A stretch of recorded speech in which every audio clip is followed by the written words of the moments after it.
The personal project is an opportunity for me to investigate the topics I like and I enjoy.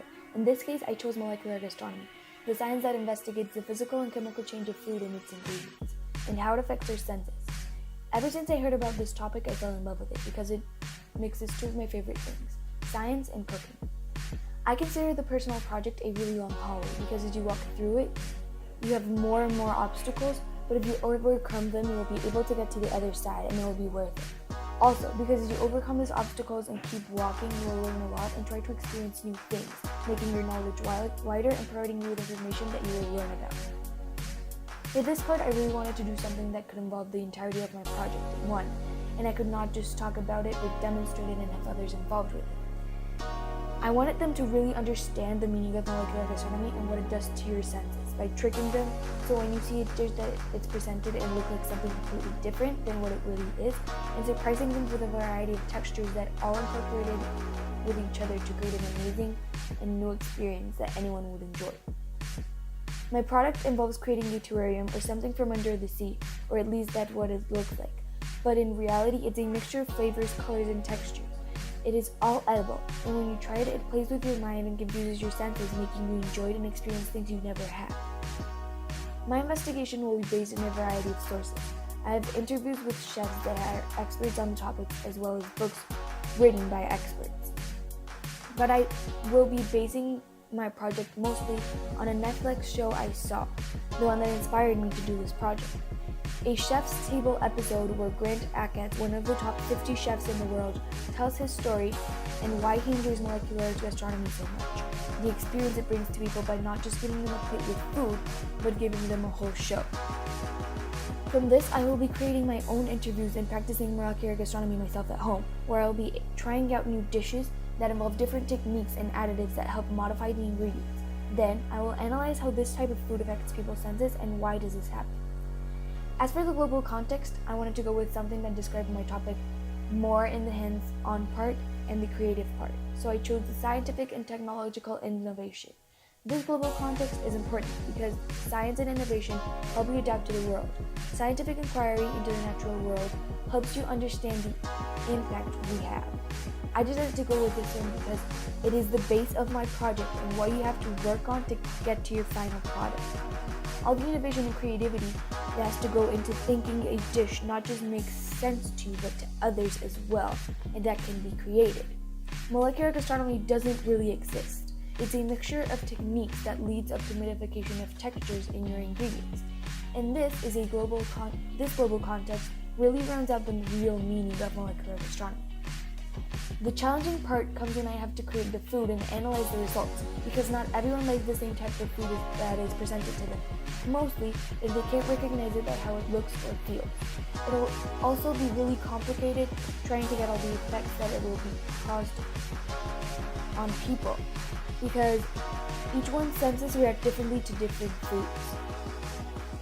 The previous knowledge I had from this topic was really not that much, because I had never really heard about this modernist cooking and its techniques. But as I got more and more interested in it, I decided to investigate a little bit more about it and see what it really was.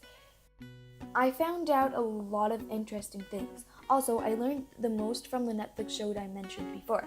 I had never tried recreating anything from this area or with any of the techniques used in molecular gastronomy before, and I wasn't planning on trying them before until I learned about what it was. As I learned more about cooking and baking, I got to practice more of it. I decided to try out other combinations of flavors and feed them to my family to see what they really liked and what really called their attention. I had to create a dish that I knew others would like and enjoy as much as I did. This would help me in the future. I realized people needed to understand my topic if I wanted them to enjoy it. So I decided to learn more about it so that I would be able to explain it to them. All along the project, I managed to improve my research skills and put them into practice all at once, analyzing the types of sources I have and how viable or important they are to my topic of choice, if I should use a primary or secondary source, or what information and why, and of course, researching new recipes and opinions for people, their likes, dislikes, etc. Being able to manage the different techniques proposed and how to do them correctly. This topic asks for a lot of investigating and researching. because it is based so much in ratio and if the combo of a couple of chemical additives create a desired texture or modify the ingredients in a way that it's needed to. This is the science or the magic that happens in molecular gastronomy. One of the ways that helped me the most to understand people's choices were the interviews created for them to see which types of food were the most popular ones and what made them so popular. This became really helpful for the design of my product to be able to create a dish that attracts others and that they can enjoy based on their preferences. I also used a book called Modernist Cooking Getting Started by Jason Longstone. In this book, we can really appreciate the science behind molecular gastronomy and what it does with our senses when consuming this type of food. It also includes recipes for beginners to try out, and a lot more of sources that will be used to extract information and research for this project. One other thing that helped me research about this topic were the 3 inquiry questions I created and its sub-questions to help you guide my ideas. For my product to be successful, I have to make sure that I include specific qualitative and quantitative characteristics of my product, which is an under-the-sea dish made out of molecular gastronomy and regular other foods that I incorporated into it to create a variety of textures and different flavors that all combined together created a whole new experience. So I developed a rubric that can be found in the process journal extract number 10, where you can see that the different criteria were made based on the research I did before. For example, the interview with Alan Gentle.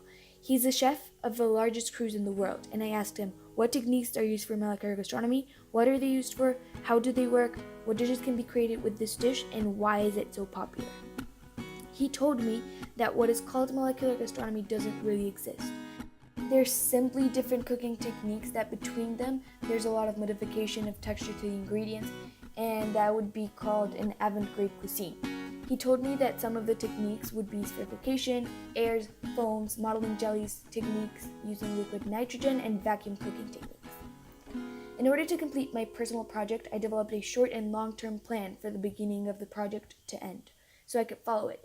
I divided it into 4 different phases: research, planning, action, and reflecting, with the objectives to be planned week by week for each part of my project where I had to end up making this complex dish. I had many strengths and limitations regarding the theme of time and task management because I procrastinated a lot, so whenever I had to do the work, I didn't do it. During the parts of my process journal, I used a lot of different skills that were implemented like mindfulness, perseverance.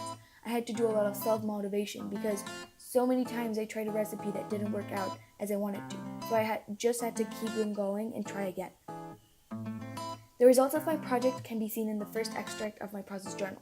My product responds to my goal because my goal is to understand and identify how different types of food and textures can affect the senses and be able to create a dish with the help of molecular gastronomy that can play tricks on your senses in a way you've never experienced. This is applied because it plays with your mind, thinking it's something non-edible when it's actually completely edible.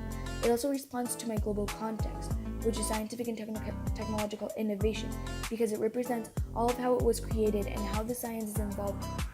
This way, you understand how it works.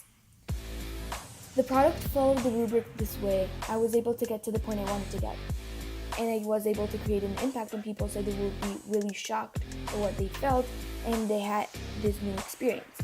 During the process, I wanted to use a variety of ingredients and different techniques so that it was something people hadn't seen before.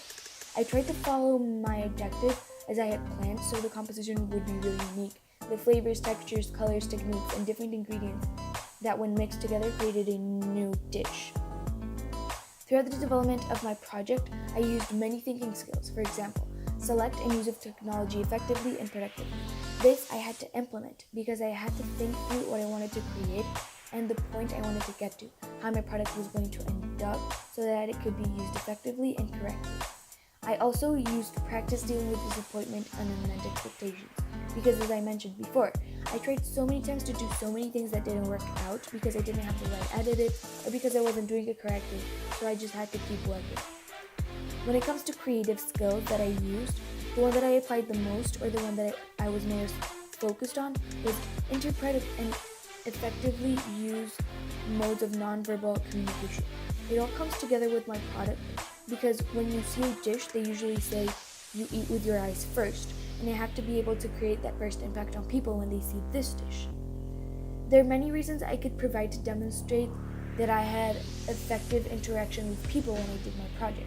For example, I had these interviews and I asked people about what they like and what they didn't like, and investigated about the senses and how they're affected by food. One of the things that helped me the most was having a weekly meeting with my supervisor. He guided me along the process, gave me new perspective I hadn't seen before, gave me ideas, told me if I was on the right or wrong path, what could I improve on, how could I work on things, and a series of recommendations like this that helped me reach my goal. Second of all, I had the opportunity to talk to experts that really taught me things I didn't know before. When I started my product, I realized it came with a lot of difficulties. For example, on the first criteria, which is impact, I had to think through a lot of ideas that had to make an impact on people. For people to really believe what they're seeing and really be impressed by it. I needed the flavor to stand out, the textures to be different and play with your mind, the presentation to really attract people, and for people to be amazed by it. I needed the colors to pop out and call out. Throughout the process, I had a lot of troubles because, as I told you before, many things weren't turning out as planned. The manufacturing was really long process. It took about 15 to 20 hours to be able to create my final project. As for the ingredients, I had to research a lot about them because they are chemicals. So if you use the wrong ratios, you can end up hurting someone. So I had to research how dangerous they were and if they were safe to consume. For my objective, the satisfaction of the client is really important to me, and I showed this to my parents and they told me that it was really good. I also shared some food with some of my friends and they really enjoyed it. It was very pleasant and interesting to see them try and figure out what they were eating. As for the techniques, I had to research a lot about them because they're so complicated and different that they can't be found very easily. The composition, it had to be very well thought through, and I had to look at different examples to get an idea of how I wanted mine to turn out. Some of the reasons that I can say I expanded my knowledge and the understanding of my global context is because now I understand how all of this works, how each and every part of the chemistry that is involved in molecular gastronomy works, and what happens with each ingredient. For example, in spherification, why when calcium is mixed with sodium alginate does it create a jelly around it, trapping all the liquid inside and making it like an egg yolk texture? And a series of questions that now I can answer I didn't know the answer to before. I've developed several attributes from the IB Profile Learning Community. For example, knowledgeable, because I expanded my knowledge and I got to inquire a lot about this topic and learn new things. Also, reflective, not only in the process journal with my reflections and the conclusions I had to do, but sometimes when I made something, it was really disappointing to see that I had spent 4 hours in the kitchen and I had just 2 things done in the fridge. Like making a key lime pie or something like that, that took really long, but you only got 1 thing done out of it. I believe at the end, everything came together to create a great product. And this is not only pleasing to the eye and filled with different techniques and flavors, but also that I really enjoyed the process and the making of it.